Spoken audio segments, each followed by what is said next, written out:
एक देश में दो निशान, दो विधान और दो प्रधान नहीं चलेंगे, ये नारा देने वाले महान नेता थे श्यामा प्रसाद मुखर्जी।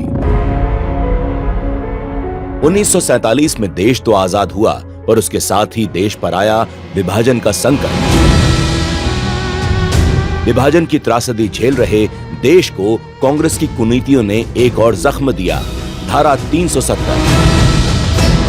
कहने को तो इस अनुच्छेद के तहत कश्मीर को एक विशेष दर्जा दिया गया, पर असल में यह अनुच्छेद वो जहर था जिसे भारत की एकता और संप्रभुता को धीरे धीरे नष्ट करने के इरादे से कश्मीर में बोया गया था।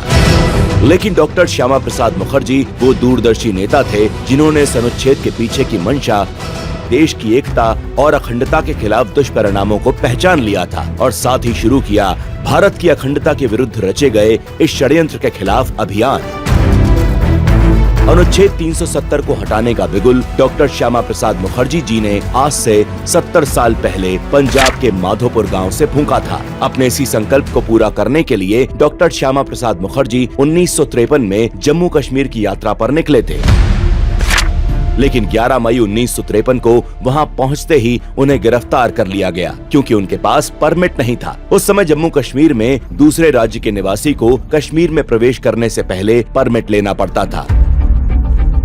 मुखर्जी को 11 मई 1953 को कश्मीर में गिरफ्तार कर लिया गया और नजरबंद कर उन पर अत्याचार किया गया। इस दौरान उनकी स्वास्थ्य स्थिति बिगड़ गई और 23 जून 1953 को उन्होंने श्रीनगर में रहस्यमयी परिस्थितियों में अंतिम सांस ली।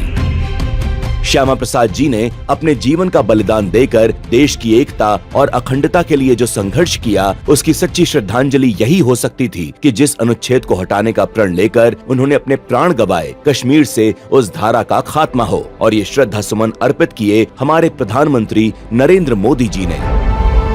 5 अगस्त 2019 को मोदी सरकार ने अनुच्छेद 370 को हटाने की घोषणा की। जिस महान आत्मा ने देश की अखंडता के सामने अपने प्राणों की कुछ महत्ता नहीं समझी, भारत के अभिन्न अंग कश्मीर को वापस मुख्य धारा में लाने के लिए संघर्ष किया, उनकी सच्ची श्रद्धांजलि यही हो सकती है कि आज कश्मीर धारा 370 की बेड़ियों से मुक्त होकर विकास और शांति के पथ पर समस्त भारत के साथ कंधे से कंधा मिलाकर चल रहा है। आज के दिन हम देश की अखंडता और संप्रभुता पर अपने प्राण न्यौछावर करने वाले डॉक्टर श्यामा प्रसाद मुखर्जी के बलिदान को नमन करते हैं।